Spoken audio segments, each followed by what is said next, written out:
have some thoughts about this Philadelphia offense and maybe some ways that Dallas needs to think about attacking them. Sweet. I think the thing that I would do first, and you guys can tell me if you would do this differently, I would only rush 4 against this guy. I would make him have to read the coverage. I think there's something to what David Carr is saying about this, about him reading coverages and him holding the ball. And I'm not saying that one's playing better than the other, but and the problem with this, of my thought, is Dallas is not a just rush 4 team. Dan Quinn likes to blitz this year. Yeah, that's the thing about it is. And so what I think there's some, we always talk about clogging cover, rush 4, drop 7, make them read, make them have to. I think that, to me, with the way that these guys play, that you have to be able to kind of be able to hold up in the back end dealing with the stuff that they're going to do. And they're going to try and mess with you to get you to, and we've seen the Cowboys safeties, and I'm not making this about the safeties. I'm just saying you're going to need them to play well in this game. Yeah. You really are going to need the Cowboys safeties to play well. And it's going to come down to not letting them fool you with routes, not letting them show you something and then you react and then they run a route behind that, because that's what they'll do. They will manipulate with routes. And so, to me, if I could get Hurts to continue to hold the ball, which he has, Buffalo and San Francisco both did a really good job of this. The pressure they were able to get, and Philadelphia's offensive line has struggled with pressure. They have, they're good at the tackle spot. I think where I would attack them is inside, but I'll get to that. I'm going to rush 4. I'm going to drop 7, and I'm going to try and make Hurts play off his back foot is what I'm going to do in this game. You're going to play more too high? Not as much single high? I'm not going to play as much. And see, that's the problem, because Dallas is a team that plays predominantly single high. Mm-hmm. They don't play cover 2. The problem is I don't think they have a safety that they could play on the hash that A.J. Brown's going to have a field day down the sideline. They're going single high all game. That's what I'm saying. Because they've been rotating Wilson and Hooker at that role. And now you're trying to think of who, if you play too deep, who is now, I might play somebody. We've talked about this robber and how teams play, where you play with a safety in the middle of the field. You play with a deep safety and then a safety in the middle of the field, and then you play your linebackers underneath. So you're kind of got everything covered at all levels. As much as they run these crossing routes, playing single high could be a little bit of a problem for them. So I'm trying to figure out, though, but I'm not going to play a whole lot of cover 2 because I really don't have a safety that could play on the hash opposite of what Hooker plays, that can play with any depth. It's interesting, talking about Hurts and the coverage thing. And I know we'll hear the David Carr cut later. But John Owning had a really interesting nugget where, you talked about the blitzing with Quinn. Yeah. Another thing they're doing is they're not disguising coverages until 3rd and 4th down plays. Well, he's predominantly blitzing him on 2nd down. Quinn's predominant blitz down is 2nd down. He doesn't even get the 3rd. He's going to do something completely. He might rush. He might give you a different rush, but he's not. He's really doing it on 2nd down is when he feels like he needs to try and create a negative play for set up a 3rd and long. Yeah, that's what he's trying to do. But I'm the thing that worries me, like I say, I just watched Buffalo and San Francisco control, because I don't think Hurts really wants to run. And I worry when you bring pressure on him, that's when you force him to run. You force him to, when he feels pressure, if he sees a crack, a crease, or he feels like you've got their backs turned and they're running with receivers, he'll take off running. And I don't know if I want him doing that. I think I want to make him play off his back foot. The longer he holds the ball, the more likely he is to make mistakes. Or he'll hold the ball and then start to drift and throw it away. So now, and that's what San Francisco was able to do. Yeah, we know he'll throw it away. They got him drifting and he threw it away. The coverage was, he couldn't get through the coverage. So to me, I'm thinking, but Dallas is not a 4-man rush team. And maybe this is one of those times where you break some tendencies. Yeah, because I mean, you're obviously capable if you're Dallas to be just a 4-man rush, right? You absolutely if you wanted to you've got the guys inside, for that. yeah, you certainly do with Williams and Fowler. We've talked about doesn't get a ton of snaps. Yeah, I just feel like to me that's where the route could go. And another thing I want to do in this game is if I do rush Micah, I do not want to rush him off the edge.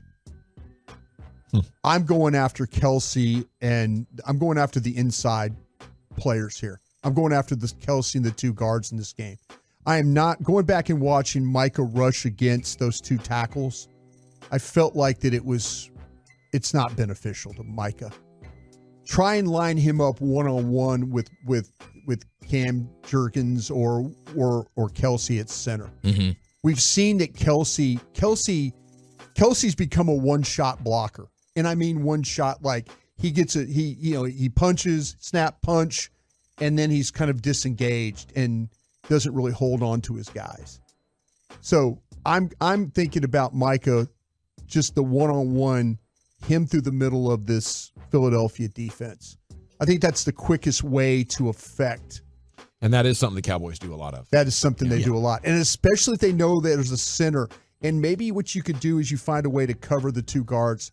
Because the tackles for Philadelphia block one-on-one a lot. They're on an island. Mailata and Johnson are one-on-one a lot. And your D tackle play has been really strong lately with Osa and Hankins. Yeah, I try my damnedest to get one-on-one matchups with those 3 inside guys and then with Micah, because there was too many snaps where. And listen, folks, every single time both those tackles are going to jump out of their stance early. The officials aren't going to call it. They're going to jump counts.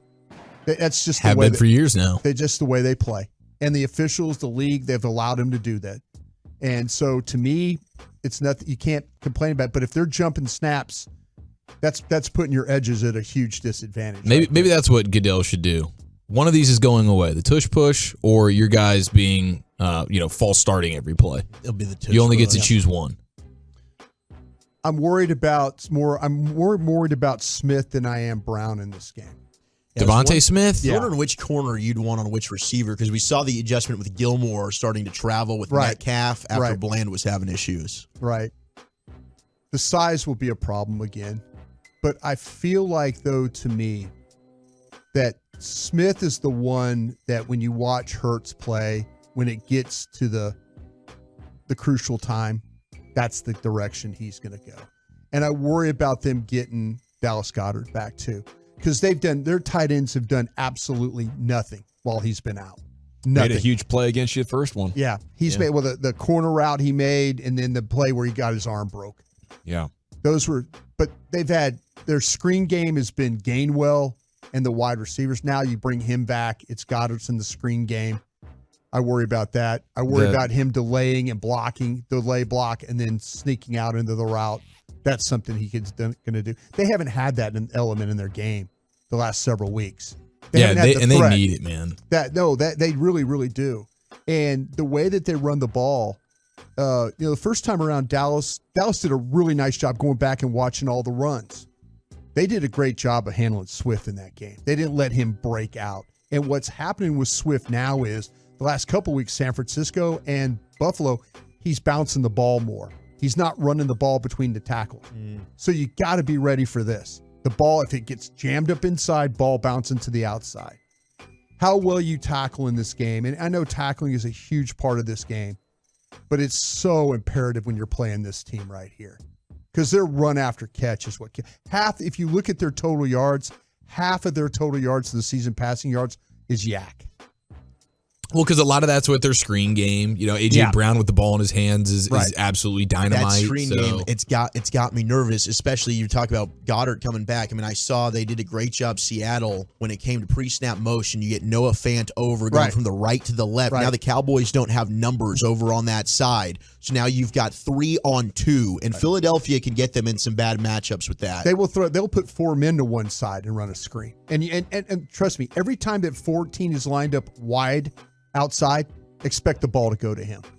Chances Dan Quinn breaks trend and rushes 4? I'd love to see it because I think that the longer that he made his name as adaptable in Seattle. It's what he does. It's 60% of the time. It's one of the worst in the league when it comes to rushing 4. He's in that metrics where he's down around 24, 25th when it comes to rushing just 4. I'd like to see him maybe break trend in this game. Narrative you buy more after watching this film. Is it that the Eagles' struggles are due to Jalen Hurts not running or Goddard being out? I think Goddard being out because I think that Hurts is getting healthier, but I just don't think he wants to take that chance. I think not having that tight end has hurt their offense.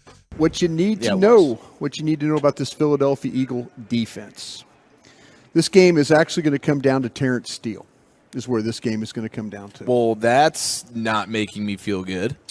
Well, Terrence Steele has played better the last several weeks, but I really do feel like, though, that if you look at how this thing could play out, how they are able to block whoever plays left end for the Philadelphia Eagles is going to be the key to this game. Are you saying you want to leave Steele by himself to do this? No, I'm going to give you a little plan. We've talked about using width of putting guys over there. We've also talked about you don't want to get in his way because sometimes guys don't want help. They want to be able to flow and adjust and move. But I think that you need to play this one with it in mind that rusher to that side is going to be the one that could probably hurt you the most. When you look at their inside defensive 3, it's push, it's power. It's those big guys. It's the Fletcher Cox. It's those guys. They're not all about pass rush moves. Broaddus, Smith, Martin, those guys can hold up inside. They didn't hold up very well at right tackle. And what happened is it got to the point last week, which is surprising to me, about the way that the Eagles played this game against the 49ers when you watched their all-22. They moved Hassan Reddick over on the other side against Trent Williams. Ooh. And I don't know why they did that.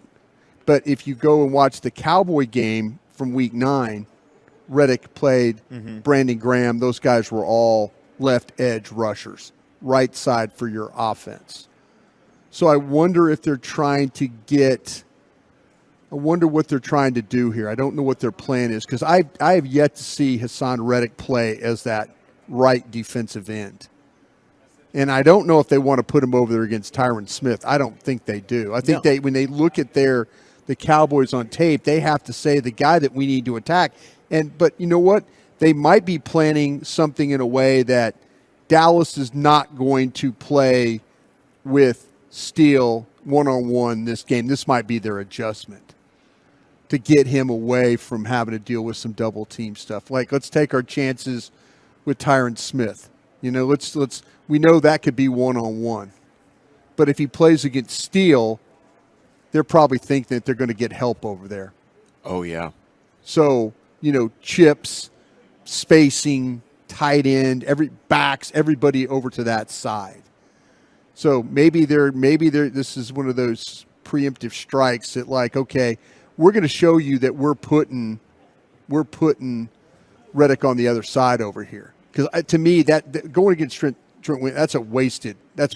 Yeah, reps. we talked about that with Micah. That's just wasted. So I wonder. And how often did they do that?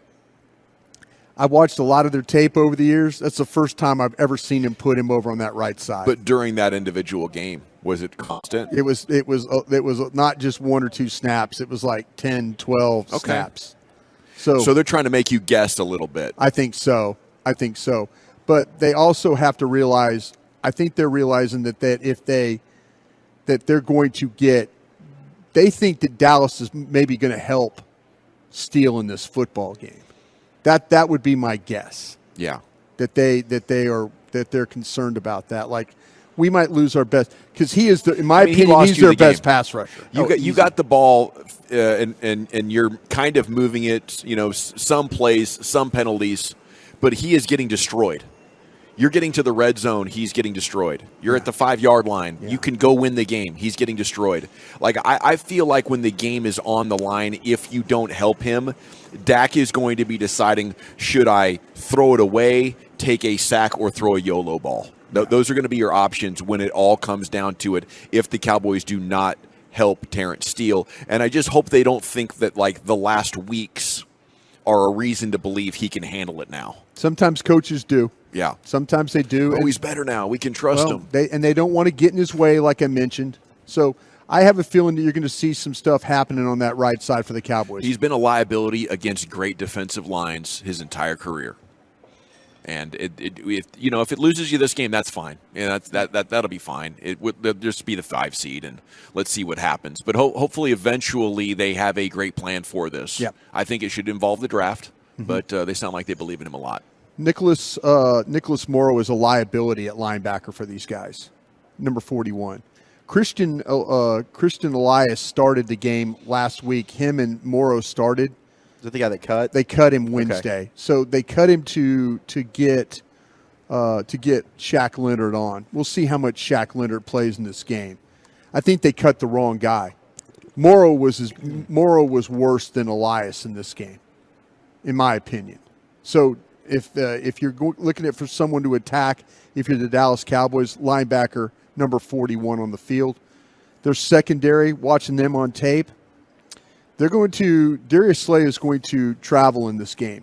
They're going to switch sides. Him and James Bradbury are going to switch sides here. Where they've got really, really big issues is at the nickel. Look for CeeDee Lamb to play a lot of slot in this football game. Did he in the first round of that? I mean, he kind of plays plenty in the slot anyways. He plays plenty, but they try and move him around and stuff so you can't get a beat on him. I don't think they could double him. Reed Blankenship is their safety, and Kevin Byard is the other safety. Byard is better than Blankenship. But James Bradbury has given up 7 touchdowns. Blankenship's given up 5. They have problems in the middle at their linebacker, and they have problems at their safety, and they have problems at one of their cornerbacks, and they have a problem at the nickel. Well, that explains why they are, I believe, dead balls last when it comes to third down defense. Yep. And they're one of the worst when it comes to just giving up explosive plays. They don't tackle well. They do not tackle that well at all. And Seth Joyner, who's a former player, was on their pre and post game show. He blasted him for that, and you could see in the tape they didn't particularly cover all that well in the game against Dallas, and so there was a lot of space out there. This could be a big game for the Cowboys for Dak Prescott. To me, though, it's going to fall on how well you handle things on your right side. That's where this, to me, Dallas's offense, their game hinges on their right tackle in this game. It sounds highly manageable for this coaching staff. Agreed. I was going to say, I actually do have confidence with this coaching staff that they will see that and not ignore it. No. Yeah. The previous administration, the Jason Garrett administration, would just let it roll. They absolutely would. These guys are not going to let. Dawson talked about you get down there. They are not going to let a right tackle that might struggle. Now, he might play great, but I just know the last game that they played, they had problems at right tackle. And I think the Eagles they're thinking that their guy's probably going to get doubled in this game. You might have won that game by 10 points if he had played well, or if you had, good Doug Free or Lyle Collins over there. Sure. Instead of bad Terrence Steele. Yeah.